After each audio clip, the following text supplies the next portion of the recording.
শত্রুতা ভুলে আবারও বন্ধুত্বের ইঙ্গিত আমেরিকা ও ভারতের। কারণ কি? দুই দেশের স্বার্থ নাকি চীনের উপর ভরসা নেই কারোরই? ইসরায়েলের হামলায় গুড়িয়ে গেল গাজায় 12 তলা টাওয়ার সহ বহু ভবন। ভূখণ্ডটি খালি করতে কি আরো আগ্রাসী হয়ে উঠছে নেতানিয়াহুর বাহিনী? দিন দিন আরো উত্তাল হচ্ছে ইন্দোনেশিয়ার সরকার বিরোধী বিক্ষোভ। পুলিশকে আরো কঠোর হওয়ার নির্দেশ। জনরোষের কাছে কি হারবে সরকার?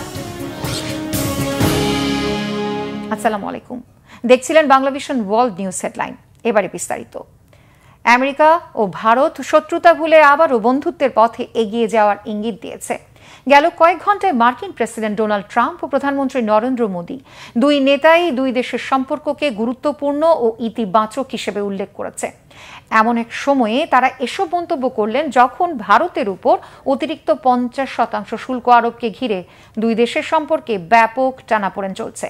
প্রশ্ন উঠেছে, হঠাৎ কি হলো যে দুই দেশ আবারও সুসম্পর্কের পথে হাঁটতে চাইছে? বিশ্লেষকরা বলছেন, আমেরিকাকে ঘায়েল করতে চীনের দিকে ঝুঁকছিল ভারত, যা উদ্বেগের মধ্যে ফেলে দিয়েছে আমেরিকাকে। আবারও অন্যদিকে শত্রু চীনের সাথে বন্ধুত্ব করলেও বেইজিংকে বিশ্বস্ত মিত্র হিসেবে মনে করে না ভারত। সব মিলে রাজনৈতিক, কূটনৈতিক ও বাণিজ্যিক স্বার্থই কি আমেরিকা ও ভারতকে আবারও কাছাকাছি আনছে? কি মত বিশ্লেষকদের? শহীদ আরাফাতের ডেস্ক রিপোর্টে বিস্তারিত। আমেরিকা ছাড়া যেমন ভারতের গতি নেই, তেমন ভারত হাতছাড়া হলে এই অঞ্চলে আধিপত্য হারাবে আমেরিকা। আর এমনটা বুঝতে পেরেই কি শেষ পর্যন্ত তীব্র মতবিরোধ ভুলে আবারও সম্পর্ক উন্নয়ন চাইছে ওয়াশিংটন আর নয়াদিল্লি?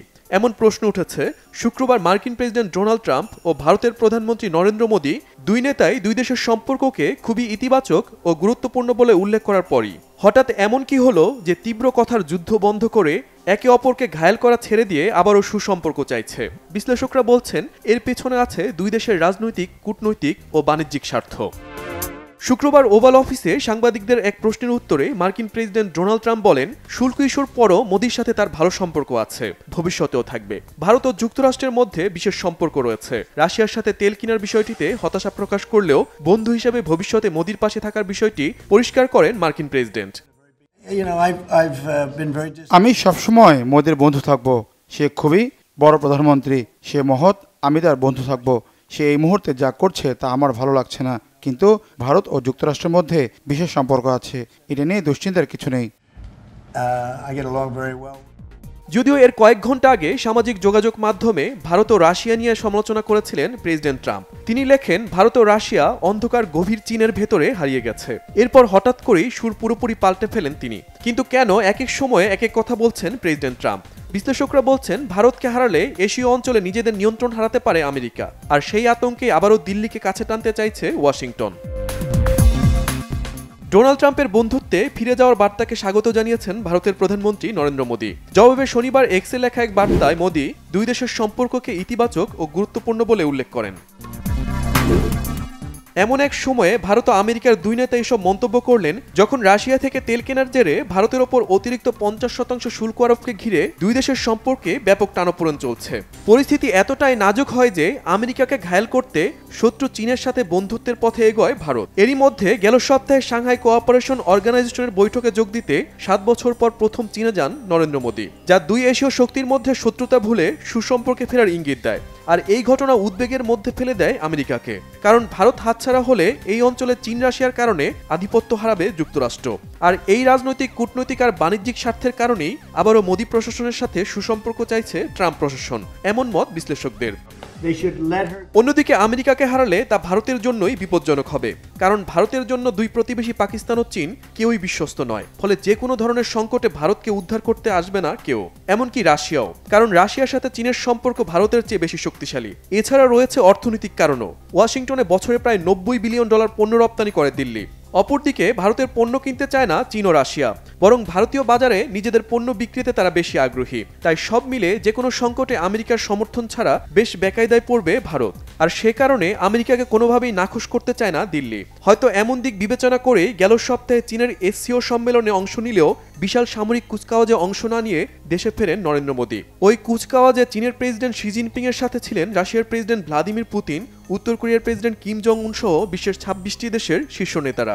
বিশ্লেষকদের মতে যুক্তরাষ্ট্রকে খুশি করতে এসসিও সম্মেলন শেষে কুচকাওয়াজে অংশ না নিয়েই ভারতে ফেরেন নরেন্দ্র মোদী। আর তার প্রমাণও মিলল শুক্রবার ভারতের প্রতি ট্রাম্পের এসব ইতিবাচক মন্তব্যকে ঘিরে।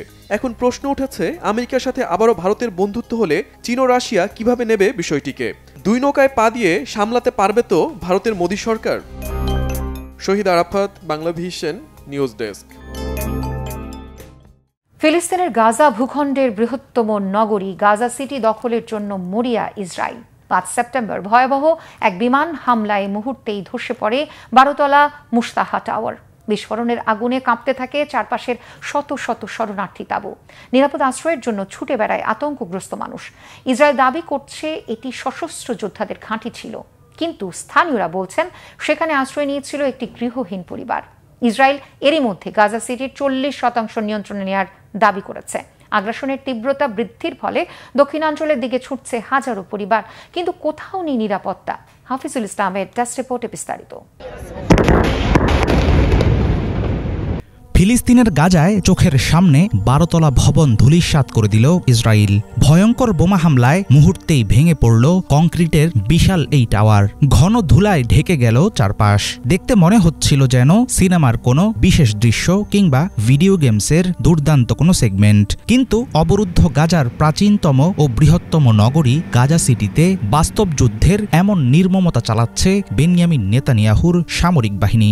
গত মাসের শুরুর দিকে 40 বর্গ কিলোমিটার আয়তনের নগরীটি পুরোপুরি দখলের ঘোষণা দেয় ইসরায়েল। তেল আবিবের দাবি, এর মধ্যেই তারা কবজা করেছে প্রায় 40% এলাকা। গাজা সিটিতে ক্রমাগত তীব্র হামলার মাঝে গত 5 সেপ্টেম্বর নগরীর প্রাণকেন্দ্রে অবস্থিত মুস্তাহা টাওয়ারে টানা আঘাত হানে ইসরায়েলি যুদ্ধবিমান। প্রথমে সতর্ক হামলা করা হলেও পরবর্তীতে F-16 ফাইটার থেকে চালানো হয় মূল বোমাবর্ষণ।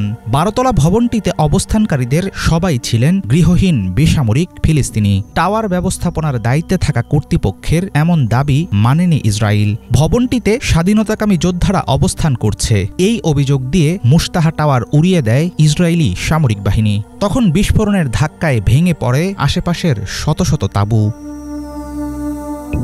ফিলিস্তিনের উপর চলমান গণহত্যা ও ইচ্ছাকৃত দুর্ভিক্ষ তৈরির পেছনে অন্যতম অপরাধী ইসরায়েলের প্রতিরক্ষা মন্ত্রী ইসরায়েল কাজ।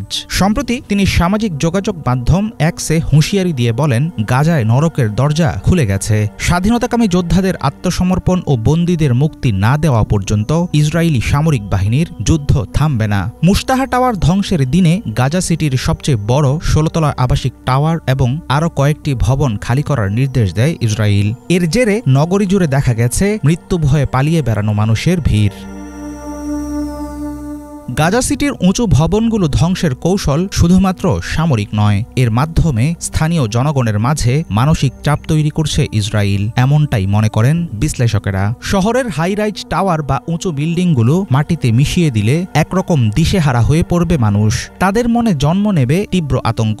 আর এমন ভয় দেখিয়ে গাজা সিটিতে চলমান স্থল অভিযান সহজ করতে চাইছে তেল আবিব। ইসরায়েলি সেনারা হুমকি দিয়ে বলেছে, প্রতিদিন পাল্লা দিয়ে বাড়ানো হবে হামলার তীব্রতা।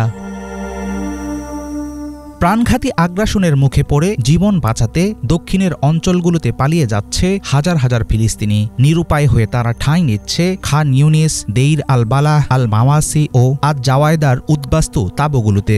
যদিও জাতিসংঘ ও ফিলিস্তিনি কর্মকর্তারা স্পষ্ট বলছেন, গাজায় এখন আর কোনো জায়গায় নিরাপদ না। এমনকি যেসব অঞ্চলকে মানবিক জোন বলে চিহ্নিত করেছে ইসরায়েল, সেখানেও হামলা চালাচ্ছে দখলদার বাহিনী।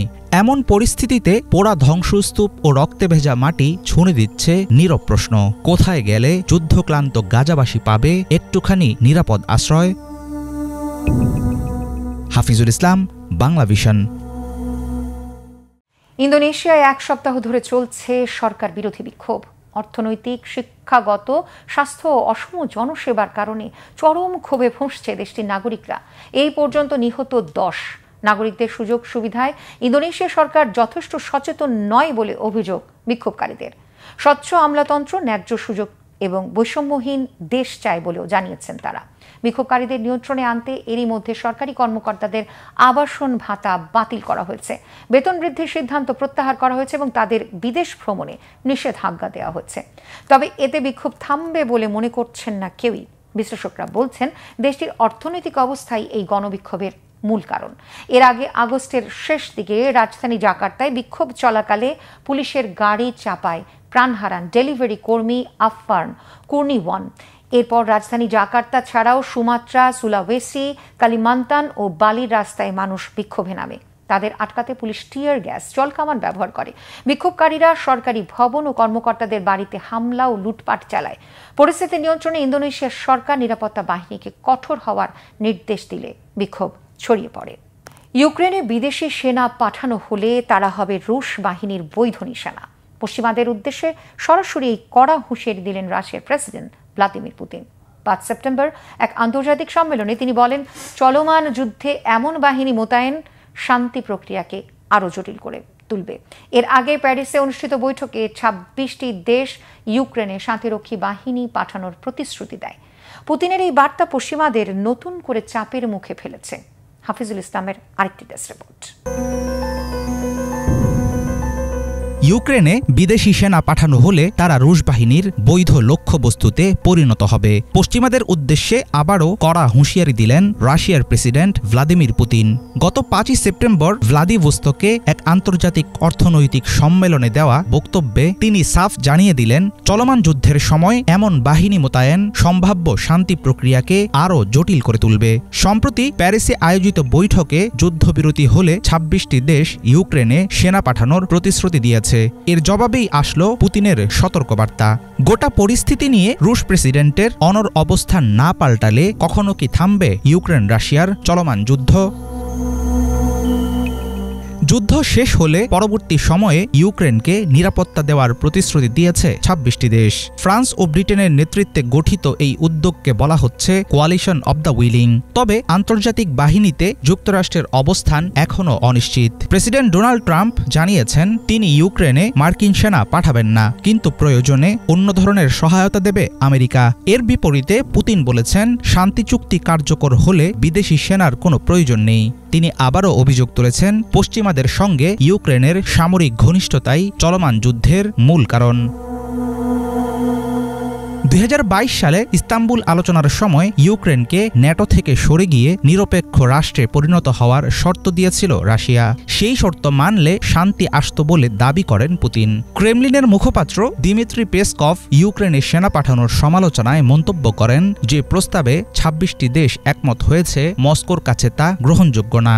ইউক্রেনে বিদেশি সেনা বা নেটো বাহিনী মোতায়েন হলে সেটা নিজেদের জাতীয় নিরাপত্তার জন্য সরাসরি হুমকি হিসেবেই দেখবে রাশিয়া। অন্যদিকে ইউক্রেন ও পশ্চিমা দেশগুলো বলছে রাশিয়া অতীতে বারবার চুক্তি ভেঙেছে, সুতরাং শান্তি চুক্তি কার্যকর করতে হলে ইউক্রেনে আন্তর্জাতিক সেনা উপস্থিতি অত্যন্ত জরুরি। পাল্টাপাল্টি অভিযোগ আপত্তির প্রেক্ষাপটে প্রেসিডেন্ট পুতিন নিজের অবস্থান স্পষ্ট করেছেন। তিনি জানান শুধুমাত্র রাশিয়ার মাটিতে আয়োজন করা হলেই তিনি ইউক্রেনের প্রেসিডেন্ট জেলেনস্কির সঙ্গে বৈঠক করতে রাজি আছেন। মস্কোকে এই আলোচনার জন্য সবচেয়ে সেরা স্থান হিসেবেও উল্লেখ করেন তিনি। ইউক্রেন বৈঠক কেবল মস্কোতে হওয়ার যে আশা পুতিন প্রকাশ করেছেন সেটা রাশিয়ায় ব্যাপক সমর্থন পেয়েছে, কিন্তু পশ্চিমারা এটিকে রাজনৈতিক উপহাস বলে উড়িয়ে দিয়েছে। তাদের মতে ইউক্রেন যুদ্ধ নিয়ে ক্রেমলিনের অসহযোগিতামূলক অবস্থান প্রকাশ করেছে পুতিনের এমন দাবি। ইউক্রেন যুদ্ধক্ষেত্রে রুশ সেনারা সুবিধাজনক অবস্থানে আছে বলে বিশ্বাস রাশিয়ার। এছাড়াও চীন, ভারত, উত্তর কোরিয়ার মতো মিত্রদের সঙ্গে পুতিনের প্রকাশ্য সাক্ষাৎ মস্কোর কূটনৈতিক সাফল্য হিসেবেই ধরা হচ্ছে। প্রেসিডেন্ট ট্রাম্প একসময় রাশিয়াকে কড়া সময়সীমা ও নিষেধাজ্ঞার হুমকি দিলেও সেগুলো শেষ পর্যন্ত কার্যকর করতে পারেননি। এতে করে আরও বেড়েছে রাশিয়ার আত্মবিশ্বাস। একদিকে ইউরোপ চায় যুদ্ধের পরিপূর্ণ ও নিরাপদ সমাপ্তি, অন্যদিকে পুতিন চান নিজের শর্তে বিজয়। দুই পক্ষের লক্ষ্য ভিন্ন হওয়ায় শান্তির সম্ভাবনা কত দূরে সেটা এখনো বলা মুশকিল। হাফিজুল ইসলাম, বাংলা ভিশন। গাজার অবরোধ ভাঙার সংকল্পে এগুচ্ছে গ্লোবাল সুমুদ ফ্লোটিলা। ৪ সেপ্টেম্বর মোনার্কো থেকে তিউনিশিয়ার পথে যাত্রা করেছে এটি। আয়োজকদের মতে বিভিন্ন দেশের নৌযান এতে যুক্ত হবে। নেলসন ম্যান্ডেলার নাতিও অংশ নিচ্ছেন, জানাচ্ছেন আফ্রিকার সংহতির বার্তা। ফ্লোটিলার সদস্যরা আন্তর্জাতিক সম্প্রদায়ের কাছে নিরাপদ যাত্রা ও ইসরায়েলি অবরোধের অবসান চান। বিস্তারিত ইফাত জাহানের রিপোর্টে। গাজার অবরোধ ভাঙার সংকল্প নিয়ে এগিয়ে যাচ্ছে গ্লোবাল সুমুদ ফ্লোটিলা। গত 4 সেপ্টেম্বর মেনোরকা ত্যাগ করে তিউনিসিয়া অভিমুখে যাত্রা করেছে এটি। এরপর ভূমধ্যসাগরের বিভিন্ন স্থান থেকে আগত অন্যান্য নৌযানের সঙ্গে যুক্ত হয়ে এটি গাজার দিকে অগ্রসর হবে। গত 5 সেপ্টেম্বর আয়োজকদের পক্ষ থেকে জানানো হয়, এরপর গ্লোবাল সুমুদ ফ্লোটিলা ইসরায়েলি অবরোধ ভাঙার চেষ্টা করবে। ইতোমধ্যে অধিকাংশ নৌযান তিউনিসিয়ার উদ্দেশ্যে রওনা হয়েছে। এদিকে তিউনিসিয়া থেকে নেলসন ম্যান্ডেলার গ্র্যান্ডসন গ্লোবাল সুমুদ ফ্লোটিলার সাথে যোগ দেবেন। তিনি সাংবাদিকদের বলেন, আফ্রিকাও এই সংগ্রামের একটি অংশ। এই বার্তা দিতেই সাউথ আফ্রিকার একটি প্রতিনিধি দল তিউনিসিয়া থেকে যোগ দেবে। তিনি আরও বলেন, তারা আফ্রিকানরা খুব ভালো করেই জানেন দখল ও দমনপীড়নের অধীনে জীবনযাপন করা কত কষ্টকর। নেলসন ম্যান্ডেলা ছিলেন সাউথ আফ্রিকার প্রথম কৃষ্ণাঙ্গ প্রেসিডেন্ট, যিনি বর্ণবাদ ব্যবস্থার অবসানের পর ক্ষমতায় আসেন। এর আগে তিনি বর্ণবাদ বিরোধী আন্দোলনের জন্য 27 বছর কারাভোগ করেছেন।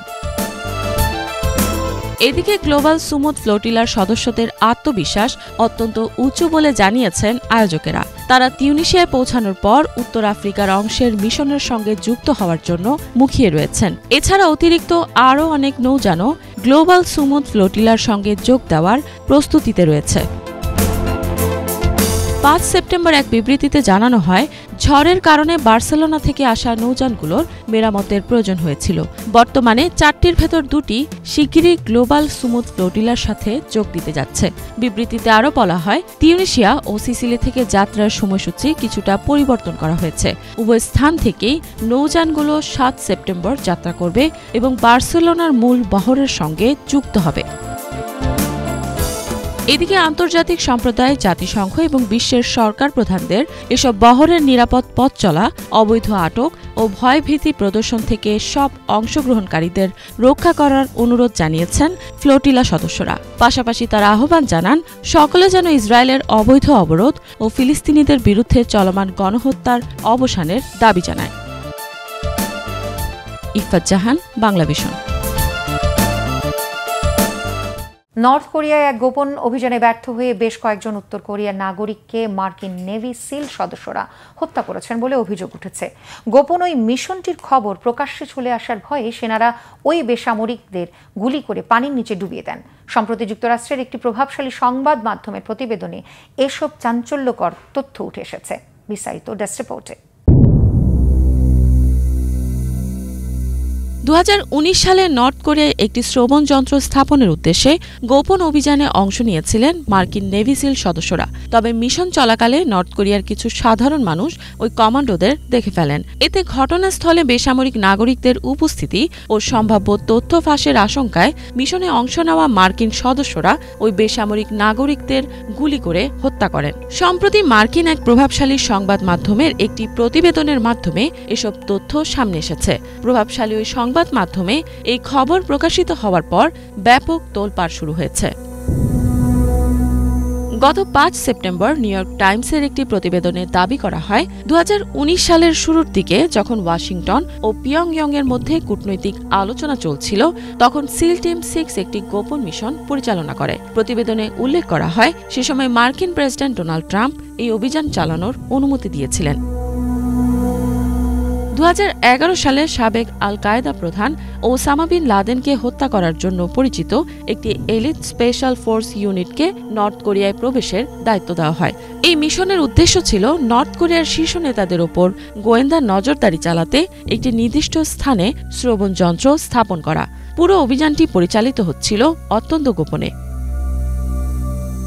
তবে রাতের অন্ধকারে যোগাযোগ ব্যবস্থা বন্ধ রেখে কাজ করার কারণে একাধিক ভুল ত্রুটির ঘটনা ঘটে। এতে নর্থ কোরিয়ার কয়েকজন সাধারণ মানুষ, যাদের ধারণা করা হচ্ছে ঝিনুক বা শামুক সংগ্রহ করছিলেন, মার্কিন স্পেশাল ফোর্সের সদস্যদের উপকূলে নামতে দেখে ফেলেন। টাইমসের রিপোর্টে জানানো হয়েছে, এরপর নৌকায় থাকা সকলের ওপর নেভি সিল টিমের সদস্যরা গুলি চালায়। এতে তাৎক্ষণিক সবাই মারা যায়। যদিও ঠিক কতজন মারা গেছেন প্রতিবেদনে তা উল্লেখ করা হয়নি। মিশন সম্পর্কে অবগত থাকা কর্মকর্তারা টাইমসকে জানিয়েছেন, মার্কিন বাহিনী নর্থ কোরিয়ার প্রশাসনের নজর এড়াতে মরদেহগুলো পানিতে ফেলে দেয়। তারা জানায়, নেভি সিল সদস্যরা নৌকায় থাকা সকলের ফুসফুসে ছুরি দিয়ে আঘাত করে, যাতে মারা যাওয়ার পর তাদের দেহ পানির নিচে ডুবে যায়। টাইমস আরও জানিয়েছে, একাধিক ব্যক্তির সাক্ষাৎকার থেকে তারা এই ব্যর্থ অভিযান সম্পর্কে জানতে পারে। অভিযানে ট্রাম্প প্রশাসনের প্রথম দফার সদস্যরা এবং বর্তমান ও সাবেক সামরিক কর্মকর্তারা জড়িত ছিলেন। সংবাদ মাধ্যমটি আরও জানিয়েছে, সাক্ষাৎকার দেওয়া ব্যক্তিরা সবাই তাদের পরিচয় গোপন রাখার শর্তে কথা বলেছেন। এই ব্যক্তিরা জানান, যুক্তরাষ্ট্রের সামরিক বাহিনীর বিশেষ অভিযানের ব্যর্থতা প্রায় সরকারি গোপনীয়তার আড়ালে লুকিয়ে রাখা হয়, তাই তারাই তথ্য প্রকাশ করার সিদ্ধান্ত নিয়েছেন। প্রেসিডেন্ট ট্রাম্প তার প্রথম মেয়াদেই ওই মিশনকে চূড়ান্ত অনুমোদন দিয়েছিলেন বলে অভিযোগ করেন সাক্ষাৎকার দেওয়া ব্যক্তিরা।